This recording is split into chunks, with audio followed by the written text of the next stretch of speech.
안녕하세요. 여러분한테 복싱 초급 강의를 하고 있는 의정부 복싱협회 강사 김은준입니다. 저희가 지금 이제 바디샷 치는 거 벌써 이제 2개 배웠죠. 이제 마지막으로 여러분들이 가장 잘 알고 계시는, 그리고 뭐 복싱 만화라든지 뭐 복싱 영화에서는 그게 강조한 적은 없는 것 같은데, 좀 복싱 만화 같은 게서 되게 강조돼서 나오죠. 리버블로. 우리나라 말로 이제 간장치기라고 하죠. 간을 치는 거. 상당히 파괴력이 높은 펀치고요. 들어가면 체급 관계없이 제대로만 들어가면 상대를 다운시킬 수 있습니다. 그 정도로 강력한 펀치예요. 오늘은 그 펀치에 대한 얘기를 한번 해보도록 할게요.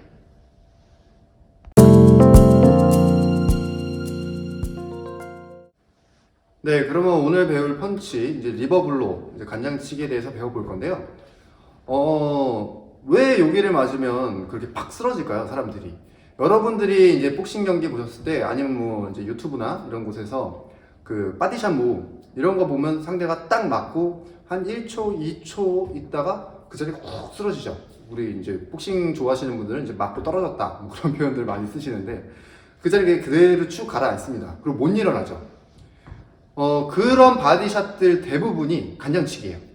각도들은 많이 다르죠. 그러니까 여러 가지 상황이 벌어지기 때문에, 항상 말씀드리지만 복싱은 여러 가지 상황이 벌어지기 때문에 거기서 어떻게든 딱 간을 쳐서 그런 효과를 주는 거예요. 간을 맞게 되면, 간이 그 인간의 장기 중에서 가장 부피가 크거든요. 크기가 크거든요. 근데 뭐 저도 이렇게 해부학 전문가는 아니지만, 이 간이 이 인체에서 가장 보호를 덜 받아요. 그러니까 다른 장기들도 맞으면, 충격이 가면 이 간에 맞은 거랑 똑같은 효과들, 비슷한 효과들이 벌어지거든요. 그러니까 뭐 이제 심장치기 막 그런 것들이 나오잖아요, 만화에. 근데 이제 다른 장기들은 근육이랑 이 뼈들에 의해서 딱 보호를 받는데, 간은 되게 노출이 되어 있는 부분에 있어요. 그리고 거기를 감싸고 있는 뼈도 되게 약합니다. 갈비뼈. 거기 안에 숨어 있거든요. 그렇기 때문에 얘한테 펀치를 날리게 되면 충격이 그대로 간한테 전달이 돼요. 그럼 간은 되게 이렇게 말캉말캉한 장기거든요. 아시겠지만 간이 딱딱해지면 간경화라고 해서 되게 몸이 안 좋은 병이잖아요. 그 정도로 간은 되게 말캉말캉해요.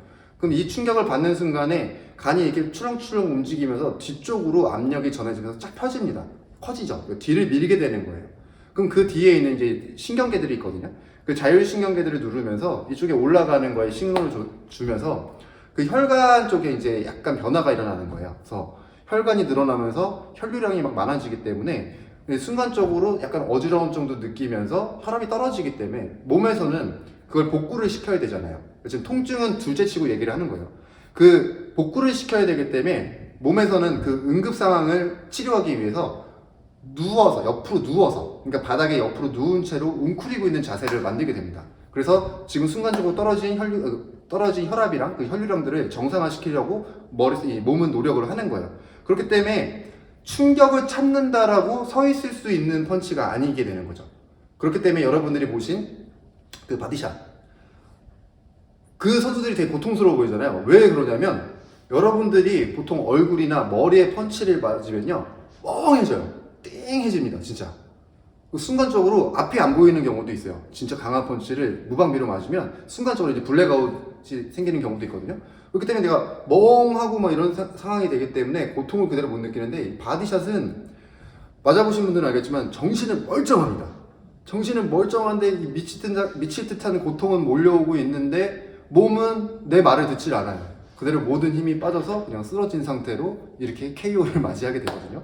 그러니까 그만큼 바디샷은 치기만 한다면 효과는 보증된 펀치예요. 체급에 관계없이 그 사람이 얼마나 운동을 했던, 여긴 단련이 어차피 안 되기 때문에 얼마나 운동을 하고 얼마나 여기다가 뭐 무슨 복근 운동을 했든 간장치기가 성공만 한다면 그 효과는 보증이 되는 건데, 물론 치기가 어렵습니다. 그렇지만 기본적으로 간장치기 어떻게 하는 건지에 대해서 지금부터 배워보도록 할게요.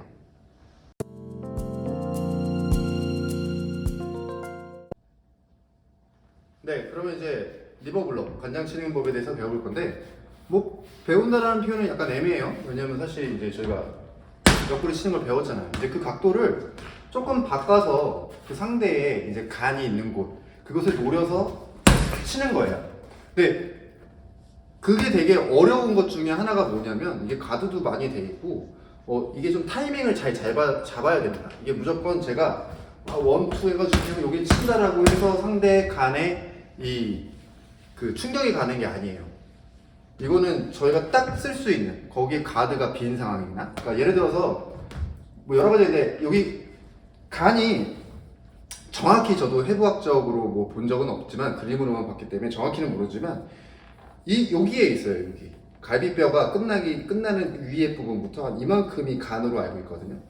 그러니까 이쪽을 쳐야 되는 거예요. 그러니까 옆구리를 쳐도 이렇게 돌아서, 만약에 지금 여기가 제 2 부위라고 생각을 한다면 여기가 이렇게 쳐도 충격은 전달이 돼요. 근데 저희가 말하는 지금 리버블로라는 건 간접적으로 이 몸의 울림을 통해서 간에 충격을 주는 게 아니라 실제로 간을 치는 거예요. 근데 이걸 치는 게 여러 가지 방법 중에 있는데, 지금 저희는 기본적으로 이제 이렇게 딱 끊는, 두드리면서 딱 간을 때리는 거를 지금 제가 말씀드린, 지금 보여드린 자세로 여러분들이 연습하시면 되는 거고, 조금 더 얘기를 풀자면 여러 가지가 있어요. 사실 들은 얘기도 제가 많고 막 연구를 아직도 되게 많이 하시는 분들도 많거든요. 그러니까 어느 게 정답인지는 몰라서 제가 딱 이거다라고 말씀드릴 수는 없고, 지금은 위치를 이렇게만 말씀을 드리는데, 예를 들어서 가드가 이렇게 돼 있는데 안쪽에서 가드가 멀어질 때 이렇게 올려쳐서 누르시는 분들도 계세요.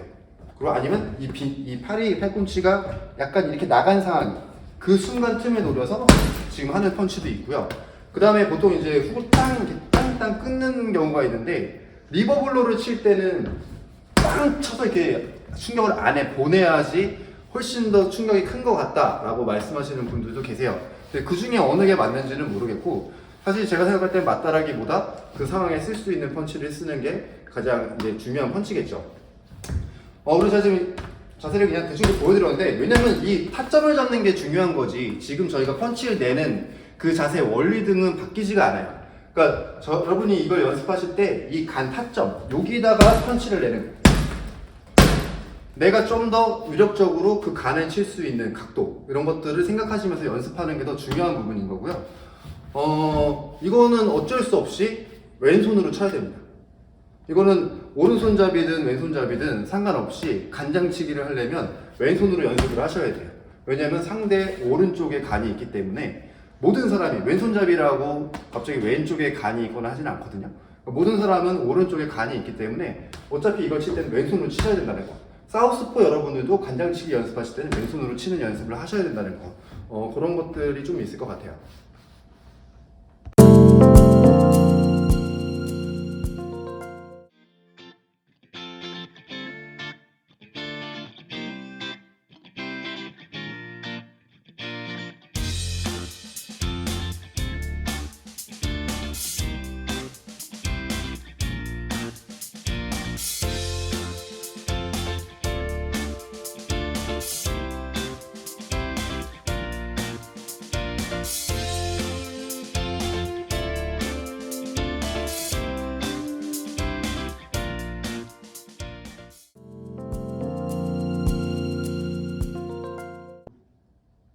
네, 역시 저희 관원분들이 연습하시는 영상 보고 오셨을 텐데, 역시나 마찬가지로 지금 것도 되게 막 힘을 주고 콤비네이션을 섞어서 지금 하고 있는 게 아니라, 그 타점이라는 지금 내가 이제 낼 수 있는 각도 등을 이제 몸에 익히는 거예요. 그러니까 여러분도 그 영상처럼 천천히 내가 칠 수 있는 각도, 그런 거를 상상을 하시면서 연습을 하셔야 되고요. 계속 말씀드리지만 간장치기 리버블로 세계적인 선수들이니까 그 순간을 놓치지 않고 쳐서 그런 장면들이 많이 나오는 거지, 생각보다 치긴 쉽지 않아요. 그리고 그 바디블로 뭐 퍼레이드라고 하잖아요. 막 모음집 이런 거 영상을 보시면 조금 눈썰미가 좋으신 분이라면 눈치를 채셨을 수도 있을 거예요. 뭐냐면 바로 치는 경우 없어요. 함정을 팝니다. 아니면 만들어요. 리버블로를 칠 수 있는. 보통 보시면 가장 기초적으로 하는 게 얼굴에다가 원투, 이렇게 원투와 이렇게 내놓고 레프트 어퍼를 올리죠. 그래서 상대 가드를 이렇게 만들어 놓습니다. 그래서 여기가 약간이라도 어긋나게 만들어 놓고 레프트 더블로 가서 간장을 치거든요. 그러니까 뭐 제가 지금 말씀드린 건 가장 그냥 기초적인 그 리버블러로 치기 위한 사전 작업이에요. 대부분 보시면 어퍼 딱 쳐서 가드 모으게 만든 다음에 리버블러 들어갑니다. 그러니까 단순히 리버블로만 치기는 되게 힘들다라는 거. 만약 상대가 도망가거나 뭐 이제 힘이 그로기 상태가 된다면 치기가 쉽겠지만 그냥 일반적인 상황에서는 치기가 어렵다는 거. 그러니까 너무 이 연습을 하시면서 내가 꼭 바디블로를 이 리버블로를 쳐야지 뭐 그런 생각 갖지 마세요. 그런 경우 일반적으로는 잘 안 나옵니다. 여러분들이 보신 건 대부분 좀 세계적인 선수들, 진짜 실력이 출중한 사람들의 인류들끼리의 싸움이기 때문에 그 순간을 놓치지 않는 거예요. 그러니까 그런 거 조금 감안을 해서 연습을 하시면 될 것 같아요. 네, 이렇게 리버블로 이제 간장치기, 이제 간을 치는 바디샷에 대해서 배워봤는데요. 잘 생각해 보시면은 대부분의 무술이 이렇게 딱 해서 어떤 자세든, 뭐 이렇게 잡는 자세든, 뭐 이렇게 잡는 자세든, 여기 오른팔은 이 간을 항상 보호하고 있다는 걸 아실 수 있을 거예요. 대부분의 무술이 여기를 보호하고 있습니다. 그 정도로 상당히 여기는 인체의 급소고 여기가 방어가 안 되면 상당히 안 좋은 일이 벌어지겠죠. 그만큼 중요한 부분이니까 여러분들이 이거를 실전에서 써먹기가 쉽지 않다라고 제가 좀 전에 말씀드렸지만 그래도 당연히 계속 말씀드리지만 할 줄은 알고 계셔야 돼요. 나한테 그 상황이 올지도 모르잖아요. 그 청금 같은 기회가 왔을 때 살리려면 여러분들이 이미 펀치가 낼 수 있는 그런 자세, 준비가 되어 있어야 됩니다. 그렇기 때문에 이 바디블로, 지금 뭐 리버블로가 그 전에 배웠던 그 사이드 바디 치는 거랑 거의 크게 다른 점이 없어요. 그냥 각도, 실제로 간 자체를 노리고 간다라는 거, 그 부분만 좀 다른 거니까 조금 뭐 이렇게 소홀히 하실 수도 있는데 그래도 그 각도 다르게 치는 것도 상당히 어려워요. 그렇기 때문에 평소에 연습을 계속 해주셨으면 좋겠고요. 다음 강의 때는 조금 요거보다는 약간 발전되게 이제 몸에 익혀야 되잖아요. 지금은 약간 각도랑 자세 같은 거를 익히는 거였고, 그리고 조금 더 이제 파워를 싣거나 이렇게 연습하실 수 있도록 다음에 이제 샌드백에다가 훈련하는 방법에 대해서 좀 설명해 보도록 할게요. 그럼 다음 강의 때 다시 뵙겠습니다.